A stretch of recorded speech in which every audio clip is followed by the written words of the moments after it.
University કેમ્પસમાં સુરક્ષાને લઈને 250 જેટલા સીસીટીવી કેમેરા લગાવવામાં આવ્યા છે.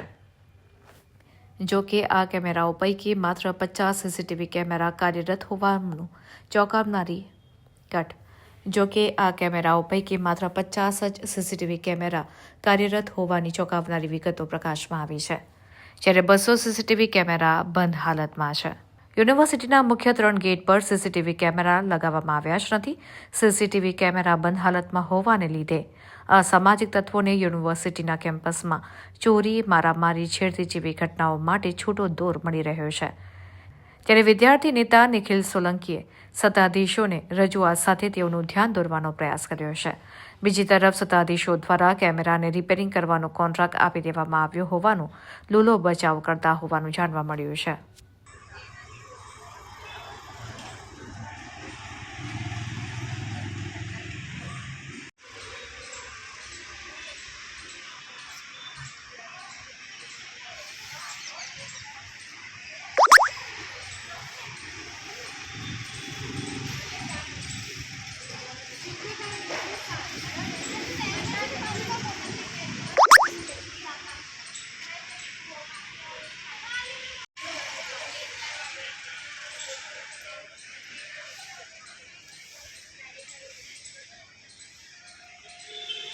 જે રીતે વાત કરીએ કે MS યુનિવર્સિટીમાં જે સીસીટીવી કેમેરા જે 250 કેમેરામાંથી 200 જેટલા કેમેરા બંધ હાલતમાં છે, તો જેનાથી લાગી આવે છે કે વિદ્યાર્થીઓ અસુરક્ષિત હાલતમાં હોય તેમ લાગે છે.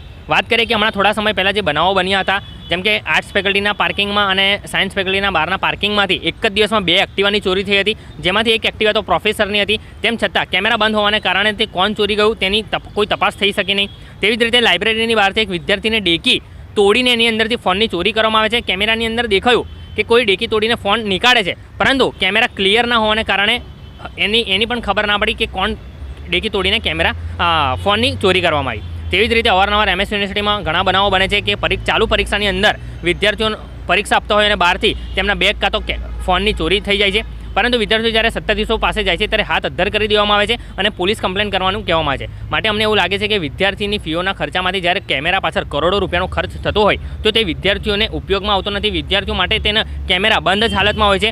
માટે આપની ચેનલના માધ્યમથી અમારી એક જ રજૂઆત છે કે જો વિદ્યાર્થીની ફીઓમાંથી જો કરોડો રૂપિયાનો ખર્ચ આ કેમેરા પાછળ કરવામાં આવતો હોય તો યોગ્ય રીતે કેમેરા લગાવવા જોઈએ અને તે ચાલુ હાલતમાં હોવા જોઈએ. કારણ કે અમુક કેમેરા તો એવા છે કે જે ચાલુ છે, પરંતુ તેની આગળ જાડી ઝાકરા ઉગી ગયા હોય, જેના કારણે ક્લિયર ફૂટેજ ના મળતું હોય તેવી પણ અમુક સ્થિતિ સર્જાય છે. માટે વિદ્યાર્થીઓની સહી સલામત અને સુરક્ષા સત્તાધીશો ચાહતા હોય તો જલ્દીથી જલ્દી આ કેમેરા પાછળ યોગ્ય રીતે કામ કરીને કેમેરા ચાલુ કરવામાં આવે.